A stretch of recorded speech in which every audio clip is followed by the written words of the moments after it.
ഇന്നത്തോണമായി ഞങ്ങളിവിടെ തിരഞ്ഞെടുക്കുന്ന തീം സമൃദ്ധി, ആത്മനിർഭാരത് എന്നിവയാണ്. ഇതുമായി ബന്ധപ്പെട്ട് ഒരു പ്രശ്നവും പരിഹാരവും ഞങ്ങളിവിടെ അവതരിപ്പിക്കുന്നു. തിരഞ്ഞെടുത്തിരിക്കുന്ന പ്രശ്നം ഇക്കാലത്ത് നാം ഏറ്റവും അധികമായി നേരിട്ടുകൊണ്ടിരിക്കുന്ന പ്രശ്നമാണ് പാരമ്പര്യ ഊർജ്ജ സ്രോതസ്സുകളുടെ അഭാവം. ഊർജ്ജോൽപാദനത്തിൽ നിന്ന് സ്വയം പര്യാപ്തത നേടുക എന്ന ലക്ഷ്യം മുൻനിർത്തിയാണ് ഈ പ്രശ്നം തിരഞ്ഞെടുത്തിരിക്കുന്നത്.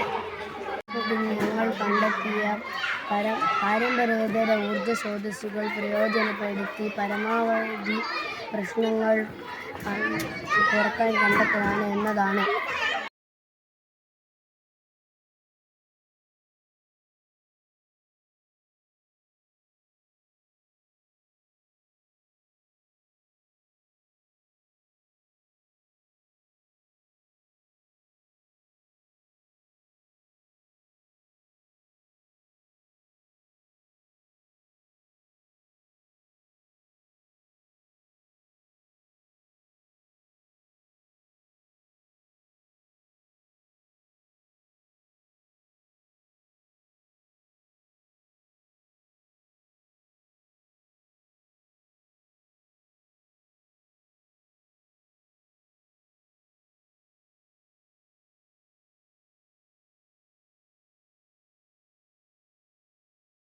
ഫ്രണ്ട്ലി സിറ്റിയാണ്.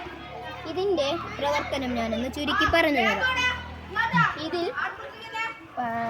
പാരമ്പര്യേതര ഊർജ്ജ സ്രോതസ്സായ കാറ്റാടി യന്ത്രം, സോളാർ പാനൽ എന്നീ രണ്ട് പാരമ്പര്യേതര ഊർജ്ജ സ്രോതസ്സുകൾ ഉപയോഗിക്കുന്നു. ഈ രണ്ട് ഊർജ്ജ സ്രോതസ്സുകൾ വഴി ഉൽപ്പാദിപ്പിക്കുന്ന വൈദ്യുതി ബാറ്ററിയിൽ സേവ് ചെയ്ത് അത് ആവശ്യമായ ലൈനുകൾ വഴി ആവശ്യമായ സ്ഥലങ്ങളിലേക്ക് എത്തിക്കുന്നു. ഹോസ്പിറ്റലുകൾ, സ്കൂളുകൾ, വീടുകൾ അങ്ങനെ വൈദ്യുതി ആവശ്യമായ സ്ഥലങ്ങളിൽ വൈദ്യുതി എത്തിക്കുന്നു. ഇത്തരം സംവിധാനങ്ങളിലൂടെ പരിസ്ഥിതിക്ക് ദോഷകരമല്ലാതെ ഊർജ്ജ ലാഭം നേടാം.